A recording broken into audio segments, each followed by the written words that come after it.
Hey guys, just felt like I really needed to share this. So a couple days ago, I was working on a sermon for a Wednesday service. Just a few hours before, I was writing down the notes, and I felt like the Lord said, "Man, after you read your passage, Matthew 13, the passage that you're going to speak from, before you go into the exact particular example, how you're going to relate it to today, stop the service and just give somebody else an opportunity to elaborate on the passage and what they think about it." And I was like, Lord, I don't know who's going to be there. Like, I have no clue who's going to even show up. But okay, fine, I'll do it.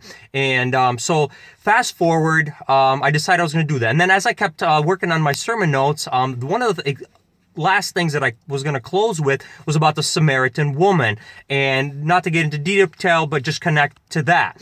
Well, long story short, we get to a service, we have worship, we pray, we had an awesome time, and then I begin to preach. So as I'm preaching, I go into things, and then I get to the part where I read the passage, and I say, okay, Lord, I'm going to go for it. So I give the opportunity to the crowd, like, hey, anybody want to relate or connect this passage or use an example from everyday life about this particular passage? And it was kind of quiet for a second, but then a girl gets up. She's like, yeah, I have actually an example I want to use. And she gets up and she begins to talk about the LGBTQ community and how it relates to that passage and uses them and is an example.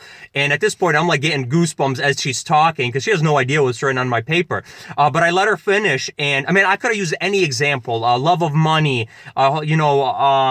just sibling rivalry, just any groupie, or taking pride in a certain group of churches that you belong to. I could have used anything, but I chose that. So after that, I was like, Lily, you got to come up here. I called her on stage even further to me. It's like, read from my notes. And she begins to read from my notes, and she's like, oh man, you were exactly writing. You have written down what I had to say on here. And I was like, wow, Lord, this is awesome. So then she goes, sits back down, and I just continue, and we're like all in awe at how awesome that was. But we continued the service.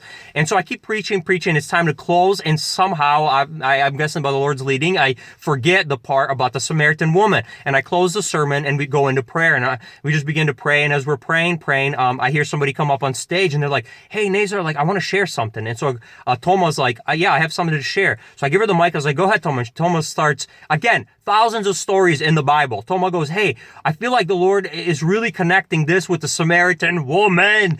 And she's like, yeah, this really relates, how she did this and the whole sermon, how it ties into that. And I was like, wow, what are the chances of this happening? So I was like, yes, Lord, you are awesome. You are in this place. So I just want to encourage you that all this stuff that's happening and that you even see, like, it's real and you have it in you to make things happen. Yeah, just love you. God bless you and have an awesome day.